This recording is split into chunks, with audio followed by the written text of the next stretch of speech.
Madam Noorjahan के साथ आपकी कुछ यादें हैं, आपने मुझे बताई थी, हमारे साथ शेयर करें वो। जी मैडम नूरजहाँ के ये था बारिश स्टूडियो में ना, एक फिल्म थी, उसका गाना रिकॉर्ड होना था। तो मैडम ने गाना था, वो उसके प्रोड्यूसर थे ना, वो मेरे जानने वाले थे। उन्होंने मुझे पैगाम भेजा कि आपने आना है, ये करना वो करना। मैं चला गया।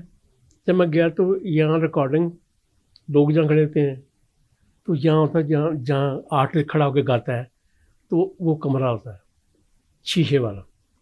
उसमें मैं ख्याल 4-5 फुट लंबा होगा, चौड़ा कोई 3-4 फुट होगा, छोटा सा था।